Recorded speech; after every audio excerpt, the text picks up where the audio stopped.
Yourselves. Huwag kayong gumamit ng agimat. Ituro yung katotohanan. At hindi ako makipag-away. Padadalahan pa kita ng mga sacramentals, kapatid. So, hihingi lang ako ng address sa'yo. Ibibigay ko po ito sa inyo. I-bless ko muna itong Holy and Exorcise Salt, Holy and Exorcise Oil, Holy and Exorcise Cross, Holy and Exorcise medals. At itong St. Michael. Yourselves. Huwag kayong gumamit ng agimat. Ituro yung Yan, napansin nyo ba, ito ang nauna nating sinagot. Yung albularyo na nagwawala. Sa galit niya at minumura niya si Father Darwin. Kaya nga, ang tanong natin, nasa katinuan pa ba ito? Oh? At parang gusto niyang ipalitaw na habang nagpahayag si Father Darwin, ay may diferensya daw sa utak. Pero panalangin natin itong mga ore ng miyembro sa kultong ito. Ipanalangin din natin, naglandfall na ngayon ang bagyo, mga kapatid, at ibang bahagi sa Cebu bumabaha na. No? Malakas na din ang hangin sa Tagbilaran City.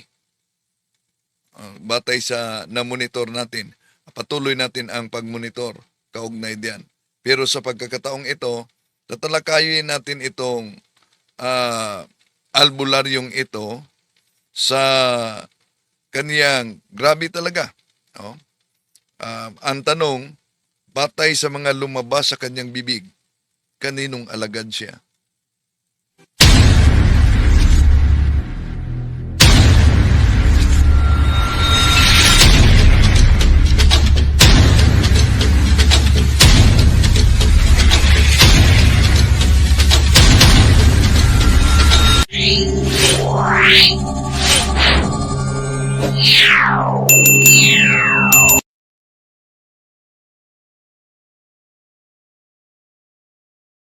Sandali muna, no? May wala pala ang ating audio. Okay. Kumusta sa lahat nating mga kapatid na sumusubaybay sa ating live streaming? Sa pagkakataong ito, mga kapatid, atin tatalakayin itong albularyo na sa galit niya kaugnay sa anting-anting, abay, nagwala na. Yourselves. Huwag kayong gumamit ng agimat. ituro yung katotohanan. At hindi ako makipag-away. Padadalahan pa kita ng mga sacrament. Yung sinabi ni Father Darwin, hindi ako nakipag-away, may sinyas yang ganyan. Oh. Yun po bang hindi nakipag-away? Ibig sabihin ba para sa kanya, ganyan na yan? Sila bang nakipag-away? Anong tawag niyan? Ganon na ba yun? O ganon? Ha? Tuloy natin. Kapatid. So, hihingi lang ako ng address sa'yo. Iyon pala, tinitrace natin yung naghamon na isang albularyo. Apang content pala yon, yung sa Surigao. Hindi totoong albularyo pala yon. Nakasuot lang ng iba't ibang mga anting-anting, pero nang tiningnan natin ang kanyang channel, para pang content lang pala. Hindi yon. Iyon ang sinabi ni Father Darwin na papadalahan niya. Bigay mong address, papadalahan kita. At ayon naman itong isang nagpakilalang albularyo at maraming mga anting-anting. Tuloy natin. Ibibigay ko po ito sa inyo. Ibibigay sa, hindi sa kanya, kundi yung sa Surigao na tinitrace natin, hindi pala yung tunay na albularyo. Pang-content lang. Bless ko muna itong Holy and Exorcise Salt. Yan. Mapansin ninyo ang reaksyon nitong albularyong ito, no, nang sinabi ni Father Darwin, i-bless ko muna para maging holy and exorcised oil, holy and exorcised water, Holy and Exorcise Oil, Holy and Exorcise Cross, Holy and Exorcise medals. At itong yan. Napansin nyo ba siya? Kaya nga, ang tanong dito, nasa katinuan pa ba ito? No? Sa mga pumasok ngayon, lalo na sa mga area nga na daanan sa landfall, ingat kayo, no? Dahil apektado na dito nga wala-wala ang internet dahil apektado din tayo, no? So, yan, nakita ninyo ang reaction niya kay Father Darwin. Oh. Eto, St. Michael. so yan. So dito, Cebuano ito mga kapatid na pahayag niya, reaction ni Father Darwin. Isa-isahin natin ito. Ikaw, Darwin ba? Wa pagyug ka matagam. So, Cebuano ito. Una, nagpakilala siya na Katoliko daw. Pero, sa kadalasan sa mga deliverance ni Father Darwin, yung mga fallen angels na pumasok sa katawan ng tao, ayaw talaga yon mag-father. No? Kaya, kahit na ibang mga sikta, ayaw mag-father. Sabi niya, ikaw Darwin, wa pagyug ka, matagam. Bakit? Dahil lang ba sa pagwawala niya, dapat ba ihinto na si Father Darwin sa pagpangaral kung ano ang tama? Binasa nga natin kung ano ang reaksyon ng Diyos, lalo na sa mga anting-anting. Mariing ipinagbabawal ng Diyos ang mga anting-anting. At grabe ang kaniyang mga lumabas sa bibig niya na pahayag dito laban kay Father Darwin. Pagyug ka matagam. Sa tinuod lang. Kanang imong utok, Yung utak daw umano ni Father Darwin, ano? o kanang imong gipanghuna-huna. Bakit? Alam mo ba yung nasa isip ni Father Darwin? Yung utak daw ni Father Darwin at yung iniisip ni Father Darwin, Murag sagpa na sa imong binuhatan ba? sampal daw. Sampal sa mga ginagawa ni Father Darwin. So, batang isip po siya, wala sa katinuan. May nag-comment dito. So, okay, tuloy natin. Dili gid murag Hindi parang sampal. sagpa gyud na sa imong binuhatan Sampal talaga umano sa ginawa ni Father Darwin. kay ikaw pare kagapatu. Dahil si Father Darwin umano, pare, pagkatapos nagpakilala Kang albularyo. Nagpakilala daw si Father Darwin na albularyo. Ang lalim naman ng unawa nitong albularyong ito. Anong pagkakaiba ng mga albularyo at sa exorcist? Ang exorcist, ordained minister, may faculty to perform solemn exorcism. At ang misyon ng simbahan ay yung redemptive mission, exorcism, healing, and preaching. Nasa simbahan yan, natatag ng ating Panginoon Jesucristo. Ang problema sa kanila ay nagsasarili sila at gumawa ng mga anting-anting. Siguro apektado na ang negosyo ng ibang mga albularyo sa anting-anting, kaya ganito na lang ang galit. Ayaw pa makak. Sabi niya, huwag kang magsinungaling. Sinabihan na si Father Darwin. Ano bang kasinungalingan? May tupak daw. May nag-comment dito. Ano bang kasinungalingan sinabi ni Father Darwin? Nung sinabi ni Father Darwin na bawal ang anting-anting. Kayo nga.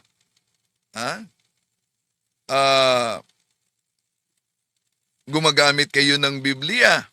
Nagkunwari pa kayong Katoliko. Ang tanong, ano ba ang sabi sa Biblia kaugnay sa anting-anting? Kasinungalingan ba yon? Eto, tingnan natin mga kapatid. Balikan natin, Ezekiel, Kapitulo 13, versikulo 18. Sabihin mo sa kanilang, ako ang makapangyarihang Panginoon, ang nagsasabi, kahabag-habag kayo, kayong mga babaeng bumibiktima sa mga mamamayan ko, maging mga bata o matatanda, sa pamamagitan ng mga anting-anting ninyo. Nilagyan ninyo sila ng mga poltsera, ng mga anting-anting, na mga poltseras sa kanilang kamay at bilo sa mga ulo. O, yun pala ang sabi ng Diyos kaugnay sa mga anting-anting. O asan ang kasinungalingan diyan? Ha? O sige, maglabas kayo ng talata sa Biblia dahil gumagamit kayo ng Biblia na ang anting-anting ay pinahintulutan ng Diyos. O, di po ba sa kanyang live nagtagalog siya? Ba't Cebuano ka na ngayon? Naubusan ka na ng Tagalog? O, tuloy natin. Mikas, Kapitulo 5, versikulo 12. Sirain ko ang inyong mga anting-anting at maglaho ang inyong mga magkukulam. Yung mga magkukulang, salin na dito yung mga albularyo. Delikado. Okay, tuloy natin. Dako baya kag singilan baya. Oh, so, hindi lang siya galit dito, kundi nagkakalat ng mga chismis. Aboy, chismusa. Bakit? Ang laki umano ng singil ni Father, hindi kalimutan naman yung live mo. Sabi mo, pinamigay. Pagkatapos ngayon, sinisingil. Oh, pero ano ang tinutukoy niyang singil? Pati sa house blessings. Oh, so pati sa house blessing. So ibig sabihin, sa exorcism ni Father Darwin na lumapit, para sa kanya, may bayad yan. House blessing daw, may bayad din yan. Umano, ikong para sa kanya, may bayad yun mga kapatid. At, totoo, hindi heresy ang pahayag niya. Sige nga, ilatag mo. Anong ebidensya mo na si Father Darwin, tuwing nag-house blessing, malaki ang singil? Huwag kang magkalat ng kasinungalingan. Ang problema kung maniwala ka sa sarili mong kasinungalingan. Ano ang ebidensya mong ipakita na sa Office of Exorcism, malaking singil si Father Darwin? Oh. Yung sinabi mo, puro na lang man yan na mga heresy. Naong kay kag kwarta pala. Oh, so, sandali. Eto, mukhang pira daw umano at lasinggero. Dako baya kag singilan baya. Oh, malaki umano ang singil ni Father Darwin. Malaki daw. Oh. So nagkakalat ng chismis itong albularyong ito. Ha? And then, maliban sa sinabi niya na malaking singil, mukha daw pira si Father Darwin at lasinggero. Pati sa house blessings. Naong kay kag kwarta pala hubog pa kang dako. Oh, so parang wala na talaga sa sarili itong taong ito. Pag sabi niyang lasinggero ka, naalala ko yung banat ng mga kalaban ng ating Panginoon Jesucristo sa kaniyang panahon. Nasa Mateo Kapitulo 11, versikulo 19 yan. Nakita naman nila ang anak ng tao na kumakain at umiinom. At ang sabi naman nila, tingnan mo siya. Ang taong ito, tingnan niyo ang taong ito. Matakaw, lasinggero, at kaibigan ng mga maniningil ng buwis at makasalanan. Gayon man, ang karunungan ng Diyos ay napatutunayang tama sa pamamagitan ng mga gawa nito. Oh. So, sino ngayon ang kaisa sa kalaban ng ating Panginoong Jesucristo? Okay, tuloy natin.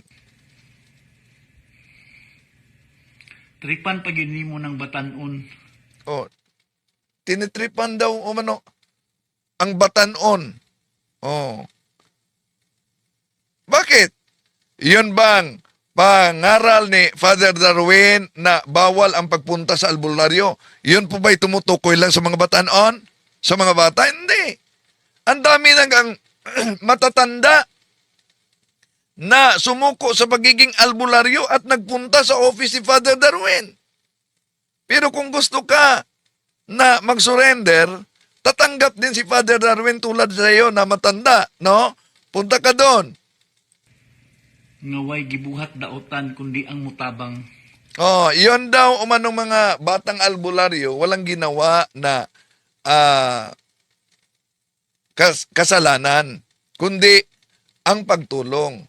Una, yung pangaral ng tinutukoy mong batang albularyo na hindi totoo, babalik na ang ating Panginoong Hesukristo. Oh, sang-ayon ka nun. At yung iba pang maling aral niya, yung mga anting-anting na ibininta niya, di po ba bawal yan sa Biblia? Nabasa na natin mga kapatid. Ano po bang batayan ninyo na ang anting-anting ay dapat tanggapin? Tuloy natin. Ano? So makaya ni mo tanana Makaya ba umano lahat? ang problema sa mga tao. Ang problema ng mga tao? Nagtutulong-tulungan ang mga exorcist sa buong bansa kaugnay sa extraordinary demonic attack.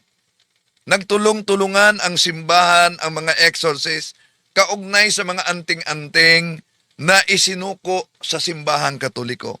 Oh, yan. Ihatag sa imo tanan kaya nimo, kaya niya. Oh, so, makaya ba umano ni Father Darwin na ibigay lahat? Anong tinutukoy na? Yung mga may sakit. Kaya nimo na buhaton? Oh, kaya ba umano gawin ni Father Darwin yan? Ha? Wa magay na kaya sa Ginoo. Oh, di daw umano kaya ng ating Panginoon Jesucristo. Di daw umano kaya ng Panginoon. Oh. Ang lalim para ng theology nitong nagpakilalang albularyo at may anting-anting. Mao gani ang hinungdan ngano ang Ginoo nagkuha og daghang tao nga mutabang niya. Oh, yan daw umano ang dahilan kung bakit ang Panginoon kumuha ng mga tao. Kumuha ng mga tao pero hindi yung mga albularyo at may anting-anting. Para tumulong sa kanya, ano ang kinuha ng Panginoon sa pamamagitan ng ordinasyon. Yun ang mabasa natin sa unang Timoteo Kapitulo 4, versikulo 14. Huwag mong pabayaan ang kaloob na ibinigay sa iyo nang nagsalita ang mga propeta at ipatong sa iyo ng mga matatandang pinuno ng iglesia ang kanilang kamay. So may ordinasyon na isinagawa. Yon ang kinuha ng Diyos para tumulong sa misyon sa simbahan. Ano yon? Ordinasyon na yan. Yon ay pagkapare, hindi pagkaalbularyo. Tingnan natin ang Douay Version Bible. Ito mabasa natin sa 1 Timothy chapter 4 verse 14. Neglect not the grace that is in thee, which was given thee by priest, by prophecy, with imposition of the hands of the priesthood. Oh. Ang tutulong para sa ating Panginoong Hesus ay yung pagkapare, hindi yung pagkaalbularyo. Ha? Kaya, dito pa lang, wala na. Oh. Supalpal na ang maling unawa. Tuloy natin. Kay ngano para mahuman ang iyang misyon sa kanila. Para matapos ang kanyang misyon. Sinong kinuha ng Panginoon? Albularyo ba? Hindi. Ordained ministers. At kung sasabihin nating ordained minister, walang iba yan mga kapatid. Ang ordained minister ay tumutukoy sa tumutukoy yan sa obispo, tumutukoy sa pare, ha? Tumutukoy sa obispo, tumutukoy sa pare, at tumutukoy din sa diakono, dikon. Unang Timoteo Kapitulo 3, versikulo 8-13, may dikon diyan. So, diyan sa Biblia, may hierarchy. Halimbawa, Unang Timoteo 3:13, may kaugnayan sa dikon. Kung tingnan natin ang mabasa sa ordinasyon din sa Unang Timoteo Kapitulo 4, versikulo 14, yon ay priestly ordination. At may mga obispo, Gawa Kapitulo 20, versikulo 28. Malas lang, walang albularyo, walang anting-anting. Tuloy natin. Butan para makabalik na siya diri sa yuta. Oh, yan umano. Marami umanong mga taong ginagamit ng ating Panginoon Jesucristo para umano, babalik na siya dito sa lupa. Ang problema ngayon, yung kasama niya at ipinagtanggol niyang albularyo na batang albularyo daw, nagturo na ang Panginoon di na babalik. Sino sa inyo ang dapat paniwalaan? Tuloy natin. Para ilahi ang mga daot ug utok nga parehan nimo. Oo, yun. Para umano, grabe talaga ang kaniyang pahayag, ano? Kaya, naalala ko ang sabi ng Panginoong Heso Kristo sa mga salita na lumalabas na mga masasama sa kanilang isip at sa kanilang bibig.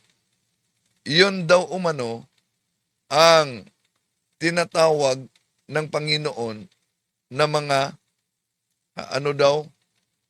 mga ahas. Yung mga ulupong. Asan yan mabasa? Mateo Kapitulo 12, versikulo 34. Kayong mga lahi ng mga ulupong, paano kayo makapagsalita ng mabuti? Gayong masasama kayo, sapagkat kung ano ang laman ng puso ng isang tao, ito ang lumabas sa kanyang bibig. Abay, delikado pala ang mga ulupong. Okay, tuloy natin. Ug ang mga maayog utok nga gabuhat og tarong. Ang mga mabuting utak daw umano na gumagawa ng kabutihan. Tama. Yung gumagawa ng tama. Sino ba ang nasa mabuting utak ngayon? Kung batayan ang reaksyon mo, tuloy natin. Ikaw nga pare ka, amaw-amaw ka. Yan. Grabe talaga ang kaniyang pagmumura kay Father Darwin dito, no? May differentious utak daw si Father Darwin. Pero panalangin natin na sana itong albularyong ito ay magbalik loob sa tunay na simbahan, sa simbahang Katoliko. Kaya nga no, ginaklaim nimo nga ikaw nga pare, ra ang may karapatan. Giniklaim mo na ang pare lang ang may karapatan na Manambal. na manggamot. Ang sakramento ng ating simbahan, meron yung mga sacrament of healing. Alam natin. So, ang mga exorcist, maliban na ang kanilang authority, ay upang ipatupad ang three redemptive mission: exorcism, healing, at preaching. Yun talagang tatlo. Ngunit yung mga albularyo, una, hindi yan sila authority sa simbahang tatag ng ating Panginoong Kristo. Yan nga, ang ating Panginoong Kristo, San Mateo 24:24, San Mateo Kapitulo 24, versikulo 7, San Mateo 24:21, matagal nang nagbabala, mag-ingat sa mga huwad na mga propeta. Gumagawa sila ng mga himala para makapangdaya. Tuloy natin. Kay ikaw gibasbasan ka sa obispo. Kinsa man ang obispo? Tao ra man na. Oh, sino ba ang obispo, tao ra o mano? Di balik natin sa inyo. Di ba ikaw, albularyo, tao ka lang? Sino ka ba? Kung ibalik natin ang argumento, di ka maniwala, imagine, sabi niya katoliko siya. Pero ngayon, lumitaw na. Cebuano siya. Gamitan natin Cebuano.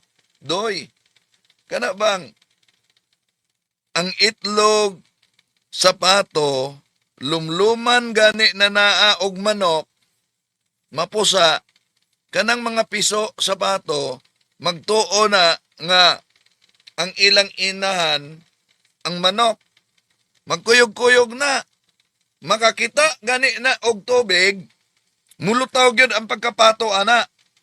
Unsa may punto ani?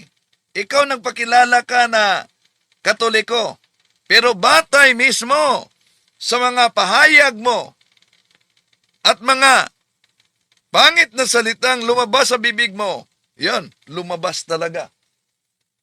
Ang sabi ng ating Panginoong Hesukristo sa Biblia, kayong mga ulupong, ayon sa San Mateo Kapitulo 12, versikulo 24, paano kayo makapagsalita ng mabuti? Kayong masasama kayo. Ano sabi ng ating Panginoong Hesukristo? Sapagkat kung ano ang laman ng puso sa isang tao, yon ang lumabas umano sa kanyang bibig. Tuloy natin.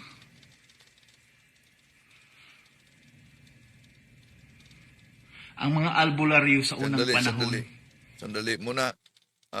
May nag-comment dito sa Bohol. O, kumusta kayo sa Bohol? Nakita ko na ang video na ang lakas ng hangin umano diyan sa Bohol. Kumusta na kayo? Rachel Labadan diyan sa Oroqueta City. Fermilo Aradan, Felix Soriano. Okay, tuloy natin mga kapatid. Tuloy natin itong albularyong ito. Sila gapanambal. O ang mga albularyo umano noon ay nanggamot na. Wala pa mong mga pari mo. Wala pang mga pare umano. Nako. Asan kaya pinulot niya sa... di ba gumamit ka ng Biblia? Cebuano kasi ito. Mag-Cebuano tayo. Para sa kanya. Ayaw, kapitulo, versikulo, laway. So, tuloy natin. Wala pang mga pari nga parahan mo nga buang-buang. Grabe talaga, no? Lumabas talaga ang kanyang pagiging ulupong dito. Gapanambal na sila. Parang apektado ang business yata nila, ang negosyo. Apektado ang anting-anting niya. Kay gigiyahan sila. Ang problema, sino ang naggabay sa kanila? Dahil 2 Korinto Kapitulo 11, versikulo 12 hanggang 15, kahit nga ang mga alagad ni Satanas ay magkunwari na mga apostol. Di daw umanong katakataka ayon sa 2 Korinto Kapitulo 11, versikulo 14. Di kapag taka-taka, dahil kahit si Satanas daw ay magkunwaring anghel ng liwanag. Ganon din naman ang kanyang mga alagad sa kadiliman, magkunwaring anghel ng liwanag. Sa balaang espiritu sa Ginoo para makatabang sa mga tao. So, ginamit pa ang banal na espiritu dito. Yun ang akala ninyo. Kaya nga, ba't di nyo subukan na isurrender yung mga anting-anting ninyo? Magpunta kayo sa Office of Exorcism. Ha? At subukan na iinom ng holy and exorcise oil. Para lang yan sa kapakanan ninyo. Karon ingno nimo nga kwan, iya sa yawa. Ikaw ang yawa. Oh, so, sabi niya, yung mga albularyo sasabihin yung sa demonyo, ikaw ang demonyo. Sabi niya, si Father Darwin daw umano ang demonyo. Sandali muna, si Joyven Cabasis. Magandang maulan na hapon, Bro Windel, watching from Carmen Annex, Osami City. Taga Osamis rin ni Aday. Maulan na talaga, no? Labas namin dito, maulan na din. So, tuloy natin. Kay dili nimo gusto na ay usa. Una ay mga tao nga makatabang. So, ayaw daw ni Father Darwin na may ibang tao na makatulong. Una, nang nagbabala si San Pablo sa 2 Korinto 11, versikulo 12 hanggang 15, na mag-ingat kayo sa mga bulaang propeta. Magkunwari sila na ginawa nila ang mga ginawa namin. Pero mga bulaan sila. Nang sinabi yan ni San Pablo, ibig mo sabihin si San Pablo, ayaw niya na matulungan? Hindi. Sino bang ayaw na may tumutulong sa kabutihan? Ang ibig sabihin lang, ayaw sa mga huwad na ang kapangyarihan ay galing sa demonyo. Makilala naman natin yan. Ang huwad. Dahil mismo ang ating Panginoon Jesucristo ay nagpahayag. San Mateo 12:34, ang huwad, walang iba. Tinatawag yan ng ulupong. Ano ang nasa puso, yon ang lalabas sa kanyang bibig. Sa problema po sa mga taong galisod. Kay ngano ikaw gusto nimo suluhon kay naong kag kwarta. So gusto daw, grabe talaga ang nasasaktan talaga ito, ha.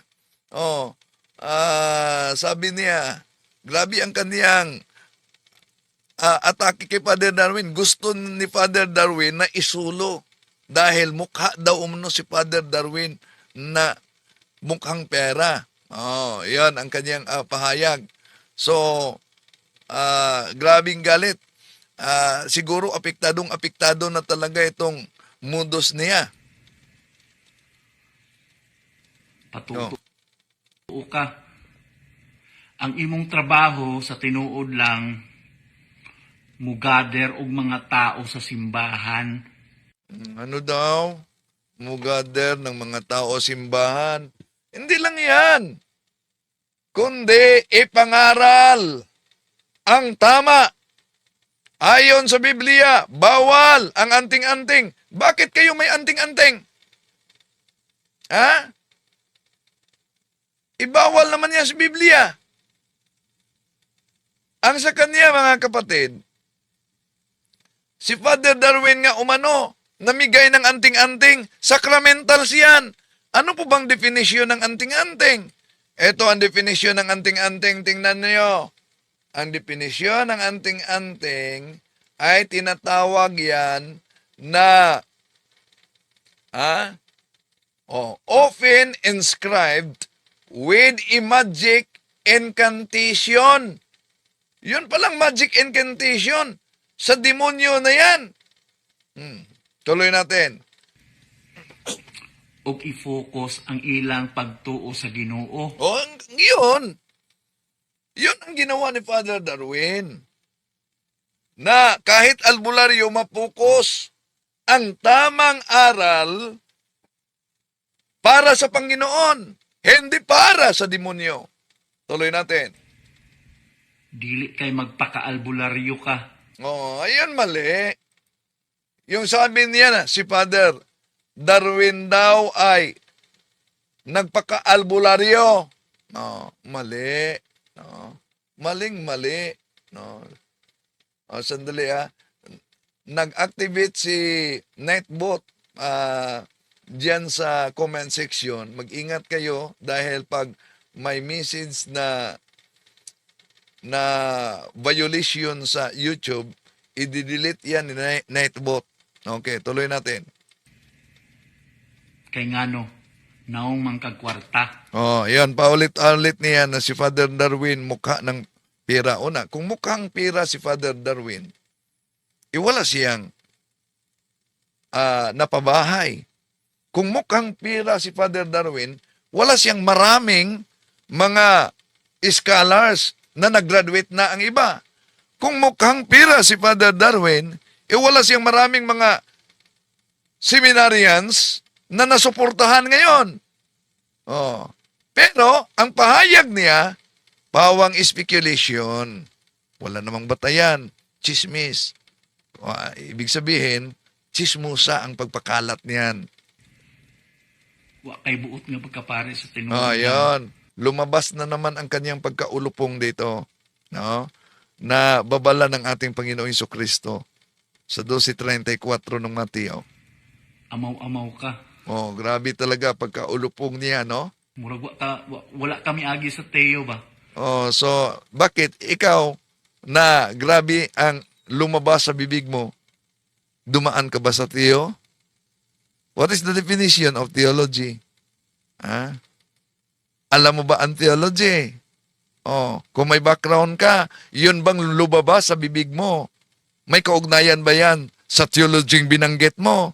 Theology, study about God. Iba yung lumabas sa bibig mo. Yun ang tinutukoy ng ating Panginoong Jesucristo sa Mateo 12:34 na palatandaan ng ulupong.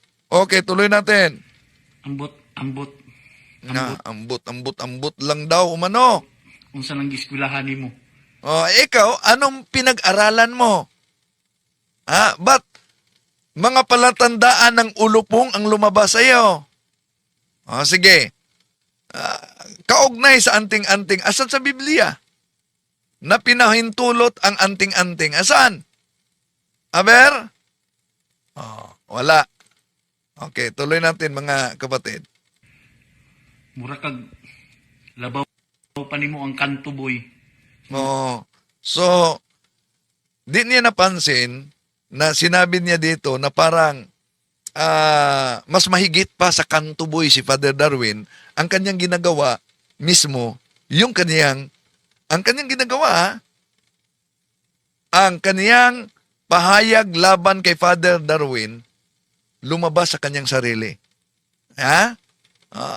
Di niya napansin. Okay, tuloy natin. Lang. Kay ang kanto boy, masahan na. Labi nagnaikawat sa lugar. Ang kanto boy daw, ay maaasahan, lalo na pag may ninanakaw sa lugar. Ang tanong, siya ba maaasahan? Bakit? Puro anting-anting lang ang pinopromote niya.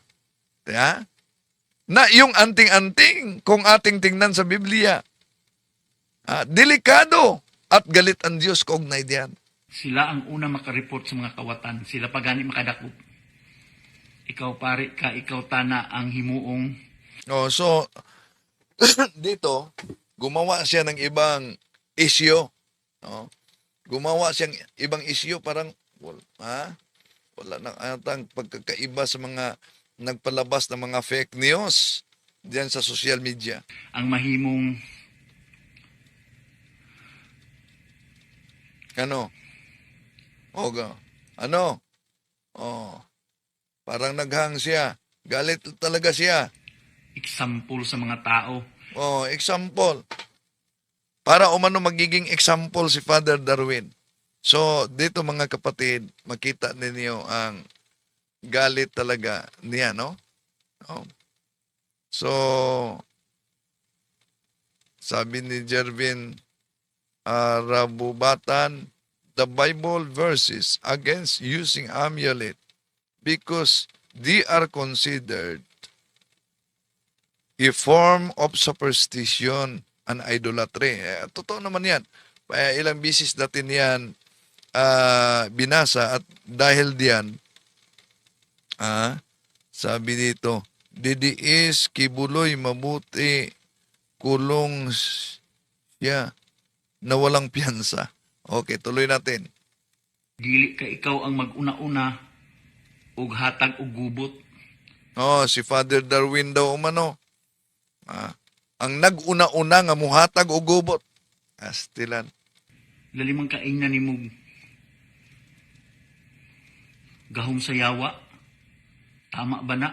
So, ngayon, maghanap ka ng talata sa Biblia na yung mga anting-anting ay tinatawag na kapangyarihan ng Diyos.